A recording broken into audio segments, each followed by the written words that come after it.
ভারতের ঘরোয়া ক্রিকেটে বয়স বাড়ানোর অভিযোগ, শাস্তি হতে পারে মা বাবারও। দিল্লির অনূর্ধ্ব 19 ক্রিকেটারের বিরুদ্ধে বয়স বাড়ানোর অভিযোগ, এফআইআর দায়ের করা হলো ক্রিকেটারের মা বাবার বিরুদ্ধেও। রাজ্য দলে সুযোগ পাওয়ার জন্য বয়স বাড়ানো হয়েছে বলে অভিযোগ উঠেছে তাদের বিরুদ্ধে। আইপি এস্টেট থানায় আনন্দ সিং অভিযোগ দায়ের করেছেন। তার অভিযোগ, ওই ক্রিকেটার বয়স বাড়ানোর ফলে রাজ্যের অনূর্ধ্ব 19 দলের ট্রায়ালে নাম দিতে পেরেছিলেন।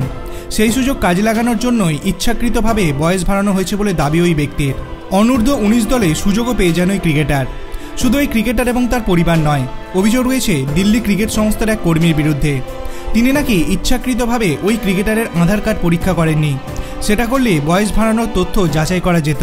ওই ক্রিকেটারকে সুযোগ করে দেওয়ার জন্যই তিনি আধারের তথ্য যাচাই করেননি বলে অভিযোগ। ভারতীয় ক্রিকেট বোর্ডের নিয়ম অনুযায়ী 2002 সালের 1 সেপ্টেম্বরের পরে জন্মানো কোনো ক্রিকেটার অনূর্ধ্ব 19 ট্রায়ালে যোগ দিতে পারেন।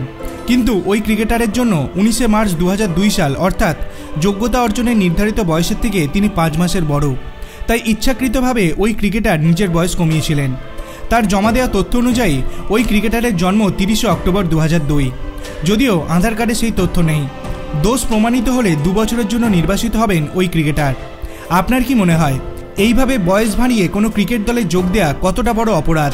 আপনার অভিমত আপনি কমেন্ট সেকশনে জানাতে পারেন। ভিডিওটি ভালো লাগলে লাইক করবেন, চ্যানেলটিকে সাবস্ক্রাইব করতে ভুলবেন না। ধন্যবাদ।